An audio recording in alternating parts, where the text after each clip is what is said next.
All right, let's have a little bit of fun with the hi-hat.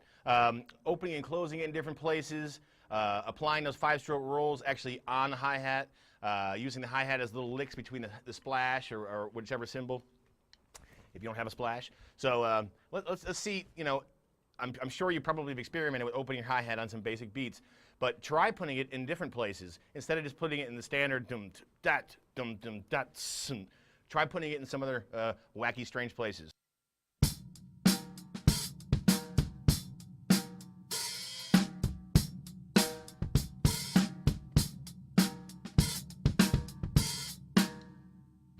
Normally, you might open it up as in 1 and, or the and of 4, and 1, okay?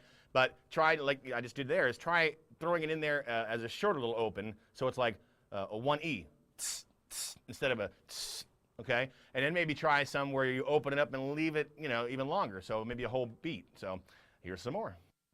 Switch up.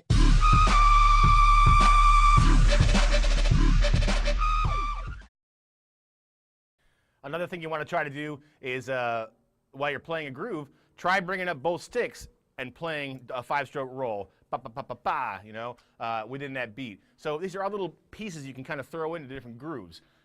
Grooving is something that it's not really teachable, but these little elements will help. Ghost notes, these little opening and closing the hi-hat, 5-stroke rolls on the hi-hat. A lot of times I'll just sit here and just do doubles on the hi-hat in between the snare just to get an exercise going. So let me do that for a second. We worked on 5-stroke rolls between the snare and the hi-hat, but actually playing them more on the hi-hat in a groove is kind of cool.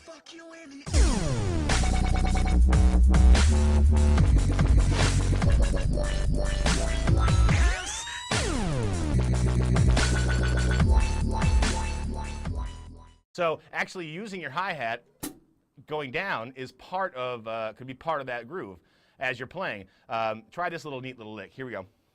I'm going to close the hi-hat, and then I'm going to hit two hits with the sticks, and then I'm going to whack my splash. Okay? Here we go.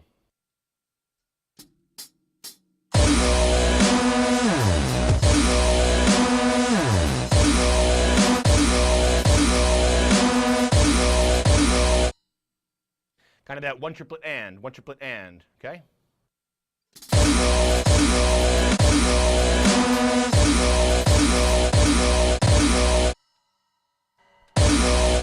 So basically, you can throw that in the middle of a cool fill, or just as you're playing it, you could close your hi-hat and then just hit your sticks on it. I mean, again, experiment with variations, but this is just something else that's kind of cool as a lick. So here we go.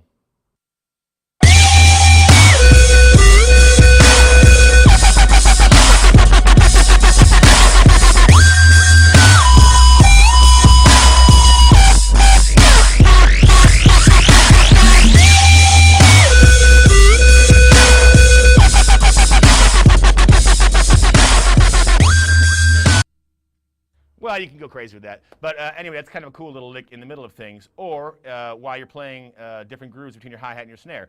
These are also some cool soloing techniques. I had a lot of requests for different soloing techniques, and sitting here doing the cool stuff on the hi-hat, in between the hi-hat and splashes, whatever. Have some fun with it. It's all just experimental, so go to town.